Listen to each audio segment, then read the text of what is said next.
예, 안녕하십니까. 2023년 6월 4일입니다. 자, 풀스크린 놓고 시작하겠습니다. 자, 나스닥은 14,444 훌쩍 뛰어넘어서 130, 140포인트 더 넘었네요. 예, 쭉쭉 잘 올라가고 있고, 지금 6월 4일에 제가 그림을 그렸을 때는 머릿속에 15,000 정도 간다 치고, 뭐 예를 들어 15,100까지 간다. 뭐 여기서 마켓 디스코드가 난다, MD가 나서 제가 숏 포지션을 만약에 건다 그러면 15,000에 건다 그러면 예를 들어서 제 지금 생각에는 한 12,000 정도에 매수하는 걸로 20% 하락하는 걸로 이렇게 포지션을 잡을 것 같아요. 지금 그냥 제 생각입니다. 6월 4일에 드리는 생각이고 왜 그럴 것 같냐? 첫 번째는 경기 침체가 올 것 같고 두 번째는 시스테매틱 리스크가 다시 생길 것 같고 그렇기 때문에 1번, 2번 합했을 때 봤을 때는 한 5천까지 가는 거에다 베팅을 걸고 싶지만 보나 안 보나 구제금융이 다시 들어오고 부양책이 또 들어오면서 크게 떨어지는 걸 또 막아줄 거란 말이에요. 한 20% 떨어지면은 그거를 그냥 보고 있지 않겠죠. 뭐 연준이 됐던 뭐 미국 정부가 됐건 트레저리가 됐건 가만히 두진 않을 거고 제가 봤을 때는 지금 하여튼 아직 우리는 마켓 디스코드 기다려야 돼요. 예, 요번 주도 쭉쭉 잘 올랐고 다음 주도 큰 이변이 없으면 오르겠죠. 이번 주 올랐던 거는 고용시장의 숫자가 나쁘지 않게 나오면서 더 많이 오른 게 있는데 고용시장 숫자가 참 헷갈립니다. 나오는 게 보면은 왜 이렇게 계속 고용시장은 강한 건지 이 착시 효과가 일어나고 있는 것 같은데 왜 그런지를 보면은 이거는 전문가분들마다 생각하시는 게 조금씩 다르긴 한데 그냥 제 생각도 뭐 틀릴 수는 있지만 제 생각을 간단히 말씀드려 볼게요. 왜 계속 고용시장이 강세일 것 같은지. 제가 지난주에 그 마켓 디스코드를 찾아야 된다고 하면서 고용시장은 강세일 거라고 제가 가정을 해버렸잖아요. 졸트하고 난팜 페이로는 또 강하게 나올 것 같으니까 그냥 무시하자. 이렇게 강하게 나올 것 같았고 강하게 진짜 나왔고 그렇기 때문에 주식시장이 올랐다는 거는 마켓 디스코드가 아니죠. 마켓 디스코드는 반대적으로 불일치가 일어나야 되니까 제가 생각했던 대로 그냥 다 벌어졌어요. 그러면 왜 이놈의 졸츠 잡 오프닝은 10 밀리언이 넘었고 난판 페롤은 또 거의 34만에 가깝게 나왔냐. 예상치는 19만이었는데 첫 번째 이유는 제가 봤을 때는 전에 말씀드렸던 이 생계형 고용, 생계형 취직이 심합니다. 그쵸? 전에 제가 그 통계 방법 문제 있다 그랬잖아요. 1억 연봉 받던 제가 잘린 다음에 2천만 원짜리 알바를 두 개를 한다 그러면 4천을 버는 거지만 문제는 제가 고용이 하나 더 늘어난 걸로 카운트되죠. 사람이 아니라 일자리를 카운트하기 때문에. 또 두 번째는 이 숫자는 늘고 이거 1번이라는 건 뭐냐면 이렇게 돼버리면 제가 잘 받던 고용 연봉 1억짜리가 알바 2천 두 개가 되면은 숫자는 늘고 질은 떨어지죠. 요 다음 장에 보면은 환경 글로벌 마켓 조재일 기자님이 이 매일 이렇게 좋은 차트를 많이 가져오시는데 제가 요번 주에 있었던 거 가져왔는데 여기서 딱 보여주시는 게 제가 저번에 말씀드리고 계속 말씀드렸던 걸 한 방에 보여주는 게 풀타임 잡은 마이너스 288인데 파트타임하고 늘었고 멀티잡이죠. 두 개 이상 갖고 있는 사람도 엄청 늘었죠. 이게 제가 말씀드리는 정규직 줄고 임시직 멀티잡 증가했다는 이 생계형 취직이 늘어나고 있다는 거예요. 요 차트를 되게 잘 타이밍 좋게 가져오셨더라고요. 그렇기 때문에 또 질이 떨어진다는 건 뭐냐면 ADP는 프라이빗 섹터에서 주는 거고 난판 페이롤은 정부에서 나오는 거란 말이에요. 이거 보시면 허스피탈리티가 20만이 넘었잖아요. 매뉴팩처링 제조업은 40만, 50만이 떨어졌고 허스피탈리티라는 거는 허스피탈리티, 공무원, 헬스케어 같은 거는 최저임금을 많이 받는 식당 종업원이라든지 호텔에서 뭐 일하시는 메이드분이라든지 이런 직업이 많기 때문에 그 경기 입장에서 봐서는 아주 안 좋은 현상입니다. 그러니까 고액 연봉자, 제조업이라든지 IT 쪽이라든지 생산력이 높은 그런 사람들이 그러니까 잡이 늘어나야 경기 입장에서 봤을 땐 좋은 거지. 이렇게 이거 너무 좀 비하하는 발언 같아서 좀 그러긴 한데 무슨 말씀인지 아시죠? 최저임금을 많이 받는 서비스 잡이 계속 이렇게 늘어날 때는 하나도 좋은 게 아니에요. 정말 튼튼한 고용시장이 형성되고 있는 게 아니라 부실한 고용시장이 계속 지속되고 있는 것 같은 그런 거거든요. 그리고 이제 정부에서 나오는 난판 페이로에서 봤을 때는 매니팩처링이 2천이 줄었다 그러는데 프라이빗 섹터 ADP에서는 4만 8천이 줄었대요. 이거는 다 예상치로 들어가기 때문에 그러거든요. 이 난판 페이로는 특히나 예상치가 제가 4번에서도 말씀드릴 건데 예상하는 그 방법에 문제가 많고 통계법을 잡는 거에서 문제가 많아요. 자, 3번을 먼저 보면은 3번은 또 더군다나 대기업은 사람들을 줄이고 중소기업은 늘리고 있습니다. 이것도 조재길 기자님이 보여줬던 수요일인가 목요일인가 보여줬던 그 그래프에서 갖고 왔는데 좀 뿌엽니다. 죄송해요. 이 뿌연데 요거를 다른 차트 코너에 이렇게 딱 보여주신 거를 제가 그걸 스크린 캡처해서 늘렸더니 이렇게 나왔거든요. 죄송해요. 좀 뿌연데 간단히 여기 대충 보이실 거예요. 직원이 500명 이상 있는 기업에서는 10만 6천 명을 줄였고 10만 6천 개의 자리를 줄였고 하나에서 19명 직원, 20에서 49명, 50명에서 249명까지 있는 거는 이렇게 다 늘렸어요. 30만 명 이상씩 일자리가 늘어났어요. 그리고 250에서 500명 사이에는 2만 8천 올랐고 대기업은 사람을 줄이고 중소기업은 사람을 늘린다는 거는 절대 정상적인 경기 호황기에서 나타나는 현상이 아니죠. 다 같이 평준화돼서 비슷하게 7만, 7만, 7만, 7만, 뭐 7만 이렇게 잘 분포된 상태로 30만이, 35만이 올라야 되는 거 아니에요. 이런 식으로 쏠림 현상이 나는 건 왜 이런 거냐. 저도 이제 사업하는 사람이라고 말씀드렸죠. 중소기업 사장으로서 말씀을 드리는 거예요. 중소기업 비하 발언이 아닙니다. 오해하지 마세요. 중소기업을 비하하려고 그러는 게 아니라 저도 중소기업을 운영하지만 우리 중소기업에서는 대기업처럼 이렇게 뭐가 그려지지? 예. 대기업에서처럼 길게 내다보고 운영을 못합니다. 길게 내다보고 결정하기가 되게 어려워요. 당장 하루하루 운영에 포커스를 해야 돼요, 솔직히. 자영업 하시는 분들 제가 무슨 말씀 드린지 알 거예요. 오늘 당장 마감하고 오늘 당장 매출 잡고 이거의 문제를 더 포커스를 많이 하기 때문에 사장들이 대기업처럼 롱텀으로 길게 보지는 못해요. 이 대기업들은 길게 보고 나서 이 커스트를 낮추는데 포커스를 할 수가 있잖아요. 레이버 코스트 줄이자 하면은 사람들 자르는 거 아니에요. 또 대기업에 비해서 중소기업에서는 해고하고 리트레이닝 하기가 되게 힘들어요. 특히나 여기까지 50명 미만이다 하는 그런 기업에서는 사람을 하나 자르잖아요. 그럼 그 사람을 다시 재고용하고 그 사람을 트레이닝 시키고 보여주고 경력을 쌓기까지 한 그래도 6개월, 9개월, 1년은 가야 정말 더 생산성이 있는 그런 직원이 되잖아요. 거기까지 가는 게 너무 귀찮고 힘들기 때문에 정말 웬만하면 안 자르려고 그럽니다. 중소기업에서는. 대기업은 좀 다르잖아요. 만약에 메타에서 뭐 10,000명 감원한다, 20,000명 감원한다 그러면 그 다음에 새로 고용해야 되면은 새로 신규 직원 들어오면은 뭐 저커버그가 직접 가서 고용시키는 거 그러니까 훈련시키는 거 아닐 거 아니에요. 그렇죠? 우리 중소기업에서는 비정규직 같은 느낌이 있기 때문에 임금 차이가 조금만 나면은 바로 퇴사합니다. 직원들이 예를 들어 180 받던 직원이 옆 가게에서 200 준다 그러면 어쩔 수 없이 가요. 네. 그 사람들 탓하기도 뭐해요. 왜냐면 직원분들도 인플레이션을 버텨야 되니까 한 푼이라도 더 주는데 가게 되잖아요. 중소기업 입장에서는 복지도 대기업에 비해서 현저히 부족하고 택도 없기 때문에 우리가 퇴사를 막기도 어려워요, 사실. 그리고 또 미국이나 이제 홍콩도 좀 비슷한 경우긴 한데 돌아오지 않은 인력들 있죠. 미국 같은 경우는 2022년 작년 하반기부터 멕시칸 이민자들이 다시 넷 플러스가 되긴 했다고 하는데 오랫동안 코로나 연파 때문에 많이 빠졌잖아요, 사람들이. 다시 돌아오고 있지 않습니다. 원래 일하던 그 일자리로.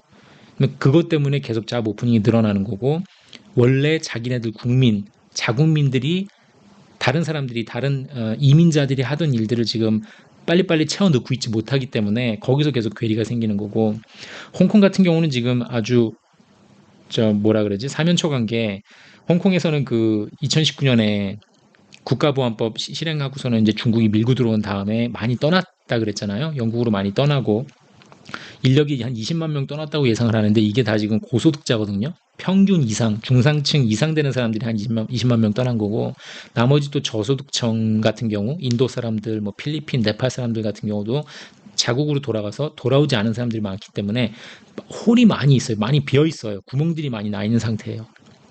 또 그리고 이게 지금 뉴스에서는 많이 나오진 않겠지만 이거 저도 제가 깜짝 놀랐는데 이 코로나 때에 바깥 외출이 자제가 많이 되고 사람들이 많이 집에 뭉쳐 있으면서 이혼율도 많이 올라갔지만 동시에 출산율도 많이 뛰었습니다, 그때.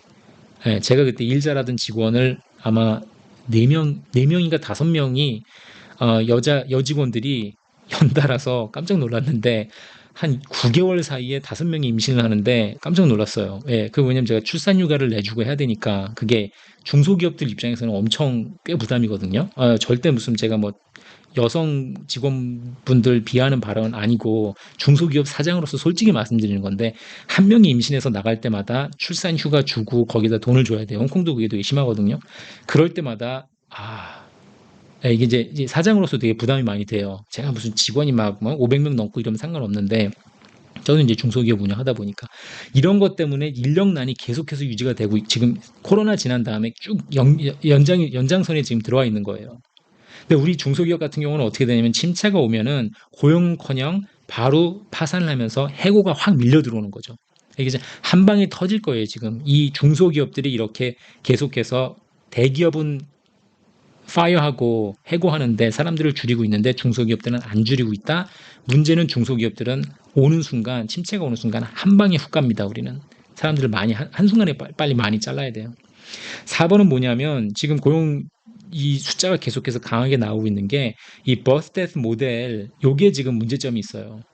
이게 난판 페이롤 3월 달께 5만 2천 명 상향 조정됐고요. 4월 달께 4만 1천 명 상향 조정됐어요, 지금.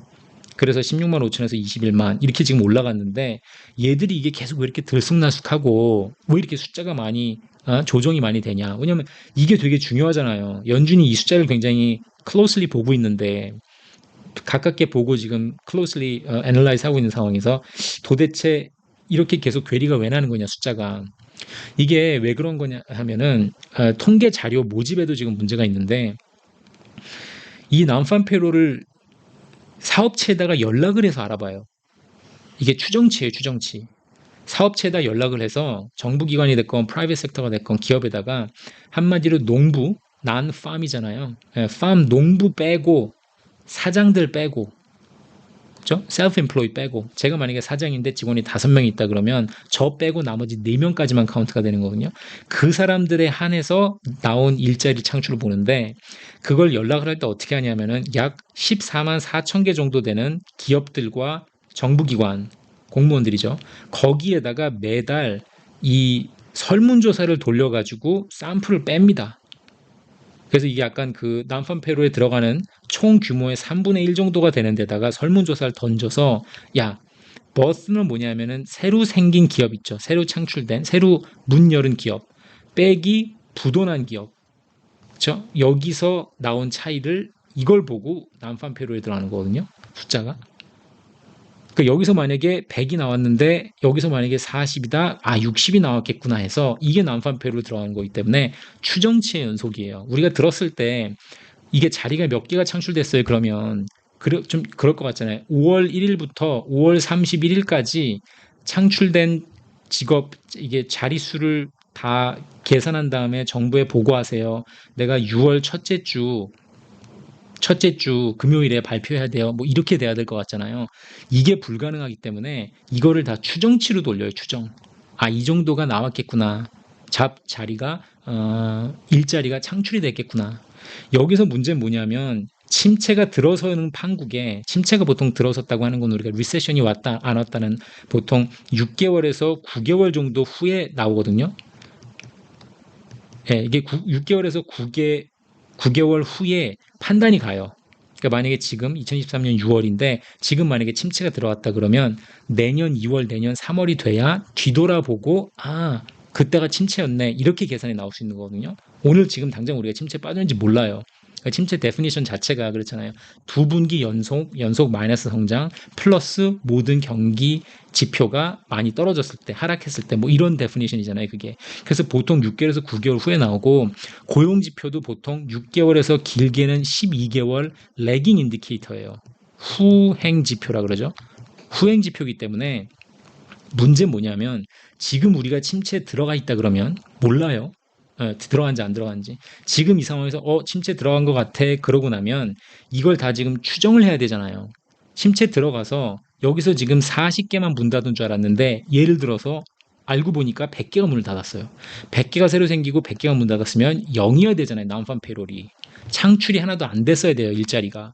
그렇게 해서 0이라고 나가야지 이걸 보고 페드에서 야 고용시장 안 좋은데 금리 5.25까지만 하면 될 것 같아. 고만 올리자. 이런 결정이 나야 되는데 이 데스 모델이 이게 지금 설문조사로 이어지는 설문조사로 이어지는 거기 때문에 이게 설문조사에서 답이 안 오면은 이 지금 회사가 망해서 나한테 답을 안 주는 건지 아니면 바쁘니까 답을 안 주고 그냥 무시를 하는 건지 설문조사라는 건 사실 무시하잖아요. 안 할 때 많잖아요.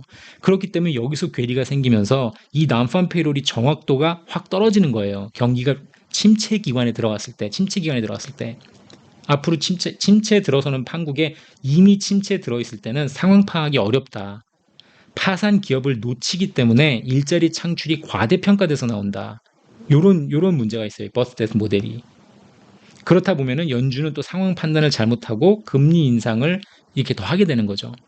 제 솔풀경 개인 입장에서는 물론 금리 인상 저는 웰컴입니다. 언제든지. 왜냐하면 그래야 거품이 많이 빠져야 모든 게 다 정상적으로 어느 정도 돌아오니까 저는 금리 인상은 무조건 잘하는 짓이라고 생각을 하는 사람인데 문제는 상황 판단을 또 잘못하고 있다는 거죠. 할 수 있다는 거죠. 이 모델 자체도 문제가 있어요. 버스데스 모델의 이 베이스를 한 상태에서 나오는 게 난팜 페이롤이기 때문에. 그렇죠? 전체적으로 봤을 때 고용시장이 제가 봤을 때는 큰 착시 효과를 일으키고 있는 게 있어요. 그리고 이 unemployment rate 같은 경우는 요번에 3.5% 예상했는데 3.7%가 나왔잖아요. 올라갔잖아요. 그럼 난팜 페이롤은 19만인데 34만이 나왔으니까 잘 된 건데 unemployment rate, 실업률이 올라갔다는 건 안 좋은 건데 왜 그럴까? 실업률은 사람을 카운트합니다. 일자리를 카운트하는 게 아니라. 그러니까 난팜 페이롤은 일자리를 카운트하는 거니까 한 사람이 잡을 잃고 알바를 2개 뛴다 그러면 잡이 하나가 일자리가 늘어난 걸로 카운트한다 그랬죠. 근데 unemployment rate은 사람을 카운트하기 때문에 3.7로 올라갔다는 거는 진짜 0.2%포인트 일을 안 하고 있는 사람이 늘어났다는 소리예요. 요거는 조금 다이버전스가 생길 거예요. 그렇죠? 사람이 일을 안 하는 숫자하고 일자리 하는 거하고는 다르기 때문에 어느 정도 약간 벌어지다가 나중엔 결국 만나겠죠. 난팜 페이롤도 약세를 띄면서. 그렇기 때문에 하여튼 이걸 보고서는 다우존스가 700포인트가 올랐죠. 금요일 날. 야, 고용시장 좋다. 경기 침체 없다. 고용시장 탄탄하고 우리 금융 위기도 없으니까 문제 없어 하면서 다우존스가 확 치고 올라갔는데 제가 봤을 때는 그냥 올라갈 땐 그냥 지켜보고 있고 있으면 되고 고용시장이 이런 착시 효과를 일으키고 있기 때문에 포인트는 뭐냐면 제가 드리고 싶은 말씀은 뭐냐면 이거를 고용시장을 제가 마켓 디스코드로 MD로 절대 사용하지 않습니다예요. 그거 말씀을 드리고 싶은 거예요. 그래서 제가 요 전 영상에서 6월달 초에 나올 고용지표 지수는 강세로 나올 거고요. 했더니 진짜 강세로 나왔고 그거 보고 떴잖아요. 전부 다 주식이. 그러니까 그걸 보고서는 우리가 마켓 디스코드다 아니다를 결정할 수가 없다는 거죠. 변곡점으로 우리가 따질 수가 없다는 거죠. 안 그래도 계속 강세로 나올 테니까. 그걸 보고 역시 마켓은 흥분을 했고. 자, 마켓 디스코드를 찾는데 마켓 디스코드 어떻게 찾냐, 그렇죠? 제가 전 영상에서 말씀드렸던 것처럼 6월 달에 가장 유력한 마켓 디스코드는 2개일 것 같아요. CPI, 그렇죠? CPI가 예상치보다 잘 나오면 인플레가 둔화됐다는 그 시그널이 보였는데도 주식이 만약에 오르다 만다. 그렇죠? 아니면 FOMC에서 동결을 했는데도 주식이 못 오른다. 했을 때는 마켓 디스코드가 생기는 거기 때문에 이제 들어갈 때가 됐나, 변곡점이 됐나 라고 이제 생각을 할 수 있다는 거죠. 만약에 이 마켓 디스코드가 있든 안 있든 그 전에 훅 떨어질 수도 있어요. 근데 그건 전 괜찮습니다. 제가 올라타지 못했는데 버스가 떠나버릴 수 있어요. 마켓이 무너져서 뭐 13,500, 14,000원 떨어질 수 있는데 저는 사실 그래요. 제가 이게 avoiding terrible trade is just as good. 좋은 트레이드를 하나 해가지고 돈을 버는 것도 좋지만 안 좋은 트레이드를 체결한 다음에 물려 있는 것도 굉장히 아프기 때문에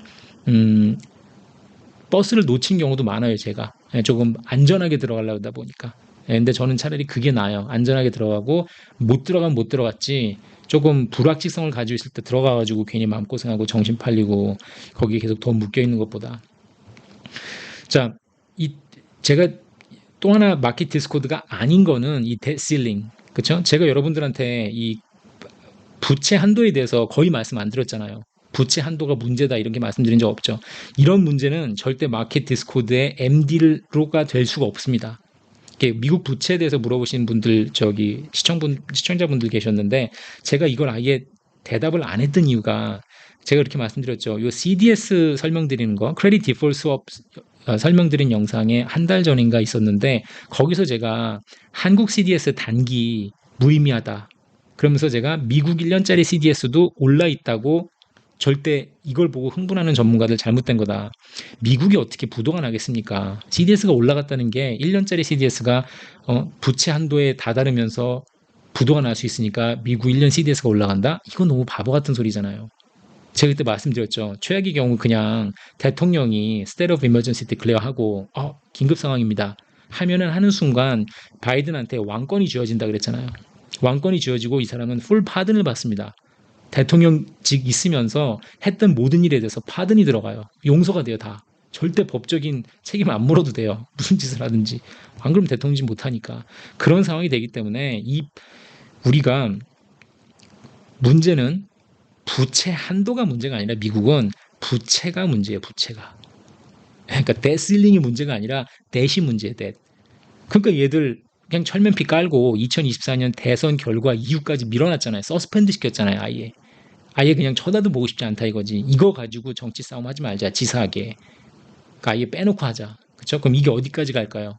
32 트릴리언 넘고 나서 4년 정도 만에 40 트릴리언 가겠죠. 오바마 대통령 할 때만 해도 1년당 1 트릴리언씩 올랐다 그랬죠. 지금은 어때요? 이자율 말도 안 되게 올라갔잖아요, 지금.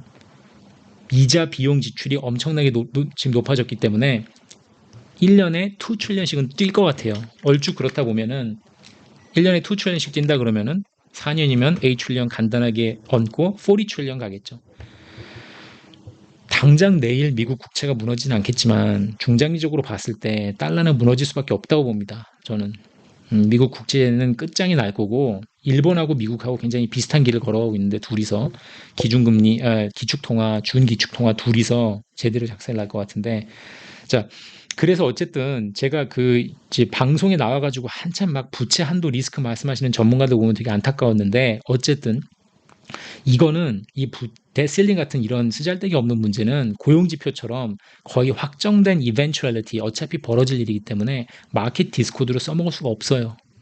그래서 제가 말씀 안 드린 거고 자 Commitments of Traders 요거 제가 COT 리포트에다 말씀드렸더니 이메일도 제가 몇 개 받았고 이거에 대해서 들어본 적 있다 막 이렇게 보면 되냐 막 아니면은 COT 리포트 어디서 봤냐 이렇게 하시는데 간단히 다시 말씀드리면은 COT라는 건 뭐냐면은 S&P 500 혹은 우리가 알고 있는 웬만한 커머디티 그쵸? 뭐 곡물부터 시작해서 뭐 철강, 프레셔스 메탈, 비트코인까지 암호화폐까지 웬만한 주식시장이 전부 다 선물이 있죠. 그렇죠? S&P 500이라든지 뭐 나스닥이라든지 이거를 그대로 우리가 트레이딩을 할 수 있게 해놓은 거고 그 선물을 롱을 할 수 있고 숏을 할 수 있죠. 오르는 거에 베팅할 수 있고 내려가는 거에 베팅 걸 수가 있잖아요. 그거를 현황을 보여주는 거예요. 일주일에 한 번씩 나와요. 이게 자료가. 그거는 누가 내놓냐면은 Commodities Futures Trading Commission이라고 해서 FTC라고 부르는데 보통 CFTC나 FTC라고 부르는데 요거는 이제 여기 웹사이트를 가면 있고요. 정 궁금하시면 거기 가셔서 Commitments Trader 보시고 이 미국 주식 선물은 이제 시카고 머켄타일 엑스체인지에 올라가 있거든요. CME를 누르시면은 그거 찾아보시면 나오는데 거기 가면은 매주 자료가 나와요.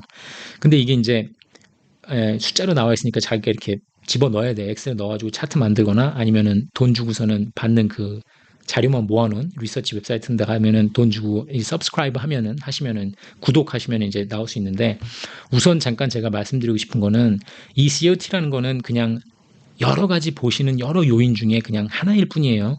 내가 만약에 20가지를 본다 그러면 그 중에 하나이지 이걸 가지고 절대 트레이딩을 한다거나 이게 이런 사인을 보이니까 지금 사야겠다, 팔아야겠다 이렇게 결정하지 마세요. 저도 이걸 오래 봤지만 굉장히 헷갈리는 차트예요. 언제는 도움이 돼요. 도움이 되기는. 그러니까 약간 현 상황을 풀어서 이해하는 데 도움은 되는데 반대로 이것 때문에 물릴 수도 있어요. 이거 보고 따라하다가. 이거는 보통 누가 하냐면은 S&P 500은 제가 왜 가져왔냐면은 우리가 그 contrarian investor라는 게 있어요. 반대 투자자들. 반대 투자자 저한테 가끔 너 반대 투자자냐 이런 사람도 있어요. 너 contrarian이냐 왜냐면 하도 뭐 떨어질 거다 이렇게 말해버리니까 전 절대 반대 투자자가 아니고, 반대 투자자는 뭐냐면은 차트만 보고 펀더멘털 절대 신경 안 쓰고, 정치 문제라든지 돌아가는 상황 신경 안 쓰고 100% 차트에 매달려서 차트가 뭔가 극적인 상황을 보여주고 있으면 극으로 치닫았다 그러면 그 반대로 치고 들어가는 사람들이에요. 그게 컨트레리언이거든요. 그게 S&P 지금 500이 컨트레리언들이 딱 좋아하는 그림에 와 있어요, 지금. 이건 뭐냐면 지난 1년 동안의 상황을 보여주는 거고요. 자, 제가 이거 지금 펜을 못 쓰니까 그냥 요 마우스로 할게요. 요 파란색 선은 누구냐면 기관 투자자의 파란색 선이. 파란색 선을 헤지 펀드라고 보시면 돼요. 빨간색 선은 빨간색도 기관 투자자인데 얘들은 바이 앤 홀드 하는 중장기적으로 오래 끌고 가는 투자자라고 보시면 돼요. 이제 커머셜이라 그래서 이게 이제 곡물이면 만약에 이게 만약에 밀가루다, 밀이다 그러면은 요거는 밀을 생산하는 업체고 파란색이 증권사 이렇게 보시면 되거든요. 근데 이제 주식시장에서는 뭐 실물이 왔다 갔다 하는 게 아니라 주식이니까 요 빨간색을 중장기 투자자, 기관 투자자, 파란색을 헤지 펀드처럼 공격적인 투자자, 노란색이 개미 투자자입니다. 여러분들 저 같은 사람들. 이 기관 투자자하고 개미 투자자의 차이는 선물 계약을 컨트랙트를 몇 개를 갖고 있냐에서 갈리거든요. 선물을 100개 이상 가지고 있으면 포지션을 갖고 있으면 파란색이 되고 100개 미만이면은 노란색이 돼요. 그래서 제가 여러분들한테 나스닥을 14,444에 숏을 하려고 그랬습니다 하는 건 제가 하나를 숏하려고 그랬던 거거든요. 그거를 100개 이상을 갖고 있으면 제가 파란색이 돼요. 그러니까 웬만한 여러분들이 알고 계시는 사람들은 다 노란색에 들어가 있다고 보시면 돼요. 그렇죠? 저도 물론이고. 자, 그렇게 봤을 때 지금 이 상황은 뭐냐면 헤지 펀드가 파란색 기관 투자자들이 극으로 최고치로 지금 지난 1년 동안 돌아봤을 때 이빠이 숏 포지션을 때리고 있다는 거예요, 이게 지금. 그리고 위로 봤을 때 이 기관 투자자, 중장기 투자자 기관은 누구냐면 뮤추얼 펀드라든지 보험사, 공단, 그렇죠? 뭔가 투기적으로 들어가는 세력이라기보다는 바이 앤 홀드 하는 약간 그런 중장기적으로 들어가는 투자자들인데 그런 투자자들은 S&P가 오를 거라고 하고 있고 지금 4,200이죠. 4,200 박스권에서 최상단을 찍고 있잖아요, 지금. 근데 그 은행들이 봤을 때 그 중장기 투자자들은 오를 거라 하고 있고 반대로 헤지펀드 투기 세력은 떨어질 거라고 하고 있어요. 개미 투자자들은 지금 갈팡질팡하고 큰 여파를 못 미치고 있고 살짝 떨어질 거라고 보고 있죠. 이 상황에서 컨트레리언이라고 하는 반대 투자자들은 어떤 포지션을 잡냐면 이 투기 세력의 반대로 가요. 빨간색하고 같이 따라가요. 컨트레리언들은. 그럼 컨트레리언이 지금 S&P 500을 보고 내가 여기서 지금 뭔가 포지션을 사야겠다 그러면 여기서 롱을 때립니다. 반대 투자자들은. 즉 뭐냐면 4,200에서 올라서 4,400, 4,600으로 오를 거라는 포지션을 잡는 게 컨트레리언이에요. 하지만 여러분들이나 우리가 봤을 때는 지금 약간 투기 세력인 헤지펀드하고 비슷하게 가죠, 생각이. 저도 그렇잖아요. 4,200이 왔으니까 올 때까지 온 것 같은데 이제 떨어져야 될 것 같은데 하면서 숏에 들어갈성 싶은데 모르죠. 네, 마켓 배팅은 그렇게 가고 있지만 뭐 앞으로 자고 일어나면 4주 동안 더 올라서 4,500, 4,700 치고 올라갈 수 있잖아요. 경기 위기가 크게 안 오면 침체가 크게 안 오고 계속해서 부양책에 잘 먹혀 들어가고 있다. 금리, 정상금리를 잘 버틴다 그러면 쭉 오를 수도 있겠죠. 몰라요. 그러니까 이건. 그냥 이렇게 마켓이 보고 있고 컨트레리언이라면 내가 반대 투자자라면 나는 롱을 하겠다. 요 정도로만 이해하시면 돼요. 그게 컷 리포트예요. COT 리포트. 자, 반대로 나스닥을 보면요. 제가 나스닥 지난주에 한번 잠깐 설명드렸잖아요. 나스닥은 전혀 다른 픽처를 보여주고 있죠. 자, 나스닥은 우선 패턴이 없습니다. 지난 1년 동안인데 한마디로 개판이에요, 지금. 그렇죠? 헤지 펀드들도 1년 전에는 막 이게 3월달 지금 기준을 놓고 볼게요. 3월달이 SVB가 망했을 때죠. SVB가 망하고 나서 분위기 싸했잖아요. BTFP가 돌고 포괄적 보험이 돌았지만 마켓 분위기 안 좋아서 12,000포인트에서 나스닥이 쭉 해서 12,500, 13,000, 13,500, 14,000 이렇게 가는 거였거든요. 그러다 지금 14,500까지 치고 가잖아요. 이때 개미 투자자들이 분위기 싸할 때 헤지 펀드하고 개미 투자자들이 같이 숏을 막 치고 들어옵니다. 중장기 투자자들은 롱을 잡고요. 그러다가 개미 투자들을 점점 늘리다가 12,000, 13,000 계속 나스닥이 오르니까 개미 투자자들이 쫄리니까 확 바꿔버리죠. 숏을 다 풀어버리고 언와인드를 하고 그냥 방관을 하든가 아니면 롱으로 바꿨겠죠. 그러면서 마켓이 더 탄력을 얻어서 올라가고 또 다시 기관 헤지 펀드들이 들어와서 야, 지금 충분히 된 것 같은데 13,000이니까 숏쳐도 될 것 같다고 숏을 치고 들어왔다가 다시 또 없어지죠. 그러니까 이 지금 들쑥날쑥하는 상황에서 나스닥은 계속해서 힘을 얻고 올라가고 있는 중이었고, 요때가 5월 초였고, 이게 5월 중순 되면서 이때부터 이제 AI 붐이 일어나면서 엔비디아가 들썩들썩 할 때, 이때 보시면 우리 용감한 개미 투자자들은 숏을 다시 치고 들어오고, 또 숏 5월 말까지 이게 일주일에 하나씩 나오는 거거든요. 이 바 하나가 파란색, 빨간색, 노란색 요게 한 세트가 일주일에 하나씩 뜨는 거예요. 요게 지금 일주. 그래서 지금 요게 2달치죠. 5월 달 초부터 5월 중순까지 요때까지 가는데 여기서 보시면은 용감한 개미 투자자들은 14,000, 14,500 가는데도 계속 숏 포지션을 늘려버립니다. 제가 전 영상 올리고 나서 댓글을 보니까 나스닥 숏 치고 있는데 아프다. 팔아야 될 것 같은데 쓰리다. 너무 일찍 들어온 것 같다. 나스닥이 떨어지긴 떨어질 것 같은데 숏을 너무 일찍 쳤다. 이런 댓글을 몇 개 봤어요. 그러니까 그분들이 지금 여기 지금 노란색에 껴 있으신 분들이거든요. 그리고 나서 헤지 펀드는 보면 5월달 되면서부터 AI 붐 일고 날 때 확 롱으로 갔고 요 빨간색 중장기 투자자들이 숏이 들어왔다가 쭉 빠지는 게 보이시죠? 이때 얘들이 팔고 여기서 사는 것까지 롱까지 가잖아요. 이게 지금 5월달 마지막 주거든요. 제일 심하게 올랐을 때 엔비디아가. 그때 보면은 기관 투자자 헤지 펀드, 기관 투자자 중장기가 완전히 롱으로 들어섭니다. 숏을 다 던져버리면서. 이거를 지금 주워 먹고 계속해서 숏을 유지하고 고집을 부리고 있다 그래야 되나? 예, 계속해서 그냥 속쓰림을 끌고 가고 계신 분들이 개미 투자자들이 더 많은 거예요. 그러니까 이분들이 지금 아직 이런 말이 있어요. 그러니까 들어보셨겠지만 그 스몰 스페큘레이터라고 그러거든요. 이 개미 투자자들을 small speculators are the worst traders. 개미 투자자들은 최악의 트레이딩을 합니다. 늘. 저 포함해서. 예. 저희들은 인포메이션도 부족하고 가장 심리전에 약하고 이모셔널하고 감성적으로 사고 파는 그런 사람들이기 때문에 저희들이 제일 약해요. 개미 투자자들이 항상 돈을 많이 잃어요. 그 돈을 잃으면은 기관 투자자들이 주워 먹어요, 그거를. 근데 지금 개미 투자자들이 이렇게 지금 숏을 고집을 하고 있잖아요, 계속. 그럼 이거 하나만 봐도 뭐예요? 제가 저도 개미지만, 야, 지금 개미 투자자들 계속 고집 부리고 지금 이러고 숏 때리고 있네? 하면은 저는 지금 숏을 안 치겠죠. 개미 투자자들이 이렇게 가다가 진짜 오르잖아요? 계속 올라 있으면 진짜 버텨야 되는 순간에 던지고 나오는 게 개미 투자자거든요. 그러니까 15,000 가고 만약에 뭐 15,200, 15,400 올라가면 제가 보기에는 올라가면 올라갈수록 더 개미 투자자가 줄지 않을까 싶어요. 그러니까 돈도 없고 주머니도 얇은 데다가 더 감성적으로 행동을 하다 보니까 그렇게 던지고 나온 개미 투자자들이 늘어나면서 이 노란색 바가 줄어들지 않을까 싶어요, 우선.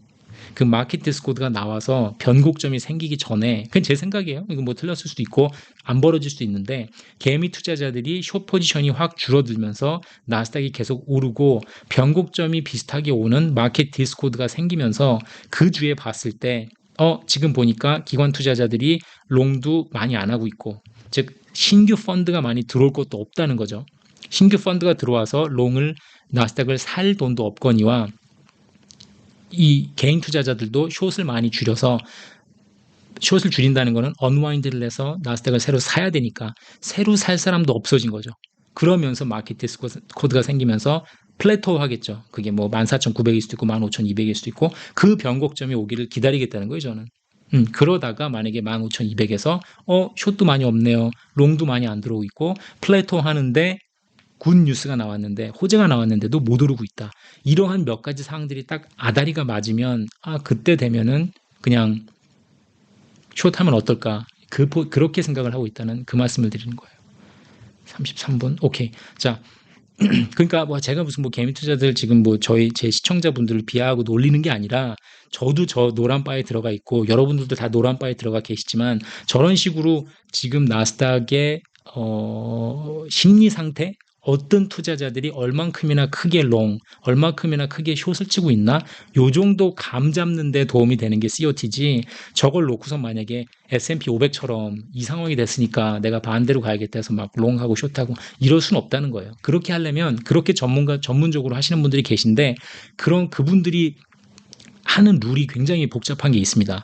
예, 자기가 쳤을 때 요 정도 잃고 빨리 치고 나와야 되고 막 하는 그런 자기들만의 세상이 있기 때문에 COT 리포트를 그냥 흐름 읽는 거 정도로만 보시면 될 것 같다. 그거 이상으로 중요하게 생각하실 필요는 없다. 그리고 이거는 어차피 금요일 날 나오는 거거든요. 이게 화요일 날 포지션을 금요일 날 내주는 거예요. 그럼 앞으로 월, 화, 수, 목, 금 돼서 다음 주 금요일 날 돼야 다음 주 화요일 날 포지션이 어땠는지는 아는 거기 때문에 저거를 보고서는 제가 재빠르게 컨트랙트를 걸고 사고 팔고 해가지고 제가 아비트라지를 얻는다든지 그럴 수는 없어요. 아무도 그럴 수는 없어요. 그러니까 화요일 날 포지션을 as of close 그 포지션을 금요일 날 오후 3시인가 뉴욕 시간으로 3시인가 4시인가에 그때 릴리스하는 거기 때문에 중간에 3일인가가 떠요. 그 중간에 3일 동안 무슨 일을 누가 어떻게 했는지는 잡히지가 않습니다. 저 데이터에. 그러니까는 그냥 흐름만 읽는 정도 그 정도로만 보시면 돼요. 자, 빨리 가겠습니다. 두 장만 더.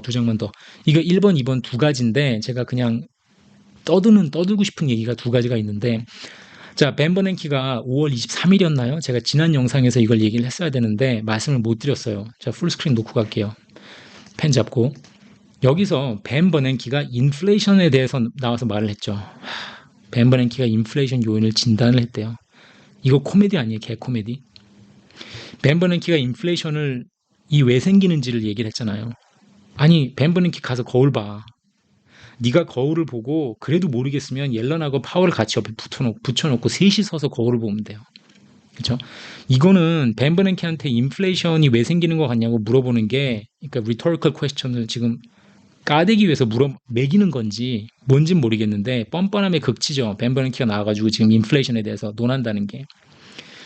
무식한 건지 뭔진 모르겠는데 제가 이 인간 얘기는 웬만하면 안 하고 싶은데 반성은커녕 자꾸 나대고 저렇게 돌아다니면서 얘기를 하니까 제가 되게 험악하게 얘기하고 안 좋아하는 사람은 벤 버냉키랑 제넷 옐런 두 명이에요. 그렇죠? 그 제일 싫어하는데 저는 그 사람들이 자, 이 사람이 왜 감히 인플레이션에 대해서 얘기를 할 수 있냐면 많은 전문가분들이 교수들이 지금 착각을 하고 있는 게 2010년대에 인플레가 0에서 3%였다. 즉, 벤 버냉키가 제로 금리하고 무제한 돈 찍기를 했는데 인플레이션이 없었어. 벤 버냉키는 잘못한 게 아니야. 근데 잘못한 거는 코로나 생기고 나서 공급망 문제에다가 전쟁에다가 코로나 때 찔러 넣었던 돈이 문제인 거야. 이렇게 생각을 해요. 많은 사람들이 그렇게 생각하고 있습니다. 지금 제 방송 들으시면서도 아마 고개 끄덕이시는 분들 많을 거예요. 그렇게 된 거 아니야? 그쵸?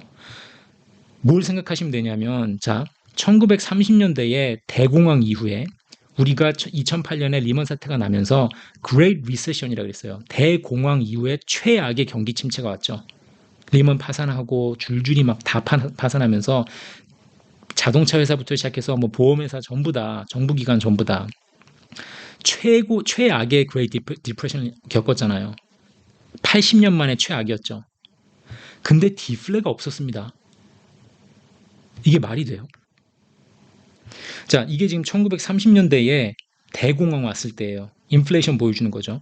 이게 지금 빨간색이 0%니까 디플레가 이만큼 왔었어요. 10% 넘게 왔었어요, 디플레가.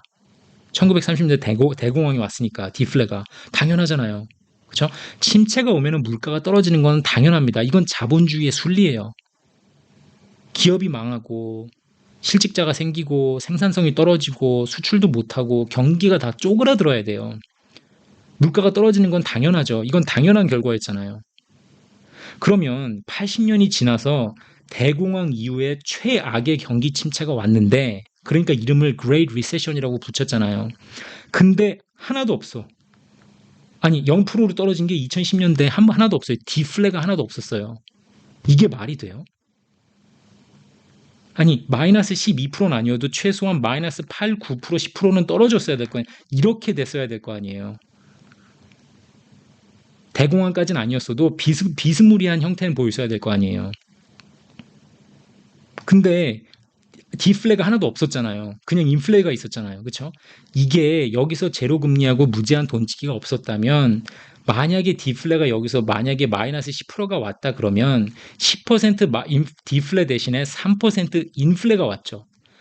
디플레 10% 대신 3% 인플레가 왔다는 건 13% 인플레가 온 거예요. 그때 2010년대에. 당연히 물가가 떨어지고 모든 게 작살 나야 되는데 작살을 안 나고 자동차 회사 다 망하고 보험회사 망하고 은행 줄파산하고 다 망했어야 되는데 망하지 않게 이걸로 막았기 때문에 실질적으로 플러스 13% 인플레이션이 온 겁니다. 실질적으로 진짜 인플레가 얼마 온 건지 모르죠. 7%였는지 8%였는지. 왜냐하면 이걸 우리가 다시 돌아가서 테스트할 수는 없으니까. 이때 돈을 무지막지하게 갖다 찍고 제로금리로 놨기 때문에 이 마이너스 가야 되는 게 가지 않은 거로 생각 안 하고 그냥 0에서 3% 찍힌 거 표면상으로 찍힌 게 0에서 3%였으니까 벤버넌키가 돈 풀고 제로금리 갔던 건 문제가 없습니다. 이렇게 말하는 건 진짜 바보 같은 거죠. 침체가 왔는데 어떻게 물가가 안 떨어지냔 말이에요. 어떻게 제너럴 모터스가 안 망하고 저 포드가 안 망하고 AIG가 안 망하고 정부 기관들이 다 살아있고 시티은행이 안 망했냔 말이에요. 이 짓을 해놓고 나서 벤버넌키한테 인플레가 왜 올 거야라고 물어보면 어떡해요. 제로금리에다 부채 돈 찍으면 당연히 오는 거야 인플레이션이. 이때 그냥 이거를 줄여놓고 있었던 거지. 디플레 안 가고. 어쨌든 이 슬라이드의 포인트는 제발 벤버넌키가 좀 어떻게 좀 이 사람 어떻게 좀 했으면 좋겠어요. 좀 너무 짜증나요. 저 사람 볼 때마다. 자, 그리고 2번 마지막으로 간단히 빨리 하나만 더 짚고 넘어가면요. 자, 요번 주에 홍사훈 경제쇼에서 김영희 교수님 출연하셨던 일본 편에서 그 질문 하나 나온 것 중에서 제가 조금 이렇게 추가 설명을 드리면 좋겠다고 생각한 게 제 생각을 말씀드리고 싶었던 거는 그 질문 중에서 이제 아베노믹스 때 돈을 많이 풀었는데 그때 왜 더 성장 안 하고 인플레가 더 안 왔을까? 그거 부분에서 생각을 하시면 되는 게 리퀴디티 트랩이 중요해서 그래요. 리퀴디티 트랩은 말 그대로 유동성이 갇혀 있는 그런 형국이거든요.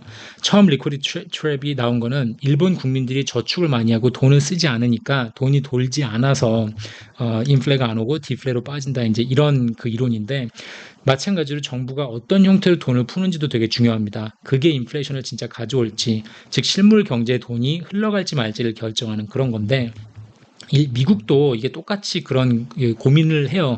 제로금리 놓고 무제한 돈을 찍지만 은행들이 결국 이거를 나중에는 12개월, 18개월 정도만 하고 이제 보통 부양책은 빠져야 되는데 그렇지 않고 이걸 계속해서 몇 년 동안 QE를 하고 난리를 치니까 그 돈이 진짜 실물 경제로 들어가서 개인이나 기업 주머니에 들어가서 대출이 나가야 되는데 그걸 은행들이 해주지 않으면서 리퀴디티 트랩이 생기면서 돈이 돌지 않고 인플레가 생기지 않는 뭐 약간 그 자본주의가 제대로 작동하지 않는 그런 상황이 오면서 미국도 이제 재패니피케이션에 빠져버리는 그런 상황이 오기 때문에 아베노미스가 실패한 거고 마이너스 금리가 오히려 역효과를 가져오는 그런 상황이 됐던 거고 그 교수님이 말씀하시는 일본은 결국은 살아날 거다. 조짐이 좋다. 이거는 저도 이제 말씀은 이해를 하겠는데 하나 우리가 꼭 짚고 넘어가야 될 거는 미국이나 일본이나 너무너무 많이 쌓여있는 정부 부채 때문에 결국은 휘청이다가 쓰러질 것 같아요. 그게 뭐가 문제냐면은 미국이나 일본이나 부채 자체가 너무 많다 보니까 인플레이션을 잡겠다고 금리를 올렸는데 그게 원래 정상이죠. 수요를 꺾기 위해서 인플레이션을 잡자 그래서 금리를 올리는 건 맞는데 이거는 정부 부채가 좀 적을 때 얘기고 지금처럼 정부 부채가 많아 버리잖아요. 그럼 그 정부 이자 비용이 엄청 나가면서 그게 1년에 정부 재정 적자를 크게 만들면서 문제를 일으킵니다. 그리고 그 이자 비용이 국민들한테 다시 들어가면서 기관 투자자들, 개인 투자자들한테 다시 들어가면서 그게 인플레이션을 더 악화시켜요. 지금 미국도 그런 비슷한 상황에 처해 있거든요. 그 볼커 아저씨가 20% 금리 올려가지고 잡았을 때 1980년대 당시에 미국 정부 부채가 약 40%였단 말이에요. 지금 130%죠. 3배가 넘습니다. 일본도 잘 나갈 때 1990년대에 약간 80% 정도 되죠. 부채가 정부 부채가 GDP 대비해. 근데 지금 260%니까 이거 지금 3배가 넘잖아요. 그렇죠? 이 상황에서 금리를 올려버리면 미국은 올렸지만 미국은 지금 올렸기 때문에 어떤 상황이 벌어지냐면은 미국의 1년 군사비 지출보다 이자 비용 지출이 많아졌어요. 이제 끝장난 거예요. 지금 만약에 일본이 국가 부채가 260%인 일본이 이걸 똑같이 올려버린다. 만약에 3% 4% 5% 올라가가지고 10년 YCC 0.5가 아니라 2, 3, 4 올라가 버리면 거기서 무너지는 거예요. 거기서 제가 보기에는 그 부채 압력, 부채 무게를 버티지 못하고 제가 아까 전장에서 말씀드린 거 있죠. 정부 부채 한도가 문제가 아니라 부채 자체가 문제라 그랬잖아요. 그러니까 미국은 기축통하고 엔화는 준기축 통화지만 그 두 개의 이 대단히 큰 나라가 결국은 너무너무 큰 부채 덩어리에 짓눌려 가지고 1년에 나가는 이자 비용이 너무 커지면서 그게 즉 그 재정 적자로 이어진단 말이에요. 국회 재정 적자로 이어지면서 그게 경기 자체를 다시 침체로 몰고 갈 그런 상황으로 올 것 같아요. 그 재정 적자가 심해진다는 게 뭐냐면은 1년에 보통 4% 정도 재정 적자가 GDP의 4% 정도까지를 한계로 두고 있는데 미국이 지금 이대로 가면은 1년에 7%, 8%, 9% 정도의 GDP가 1년 재정 적자로 나오는 거예요. 그러니까 군사 지출도 해야 되고 무슨 뭐 혜택 수혜도 줘야 되잖아요. 소셜 시큐리티 줘야 되고 다른 거 이것저것 정부 지출이 나갈 게 많잖아요. 거기에 이자 비용이 더해져 버리는 거죠. 아르헨티나처럼 지금 큰일 난 나라들, 다시 돌아올 수 없는 길을 강을 건너버린 이 나라들은 1년에 재정 적자가 GDP의 25에서 30%를 가고 있습니다. 벌써. 이 판국으로 가면 안 되는 거거든요.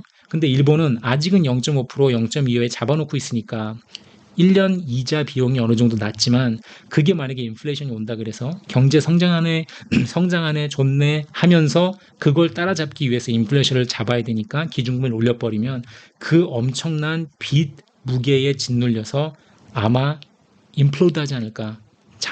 자멸한다 그러나 속에서 터져버리는 거 그런 현상이 될 것 같아요. 그래서 반도체를 만든다 무슨 물건을 만든다 수준이 아니라 문제가 뭐 라피도스를 만들어서 반도체 회사를 만들어서 뭐 좋은 반도체를 만든다 아니면은 뭐 미쓰비시를 선봉으로 세운 다음에 5세대 전투기를 만들겠다 이런 수준이 아니라 그거는 계속해서 하면 되는데 더 진짜 큰 문제는 그 나라의 엔화 플러스 일본 전체의 존폐성이라 그러나? 예, 그거를 완전히 흔들어 버릴 수 있는 큰일 나게 만들 수 있는 건 결국은 이 부채다. 예, 무지막지하게 드러나 있는 부채가 큰 문제를 한방 가져올 것 같습니다. 그거를 제가 추가로 말씀드리고 싶었어요. 그 김영희 교수님 편을 보면서. 자, 어쨌든 이번 주도 한번 나스닥이 어떻게 흘러가는지, 주식시장이 어떻게 흘러가는지 closely follow를 하고 다음 주에 주말에 다시 한번 업데이트를 드리겠습니다. 제가 뭐 마켓 디스코드를 찾았는지 아니면은 언제 숏을 하는 게 좋다고 생각을 하는지.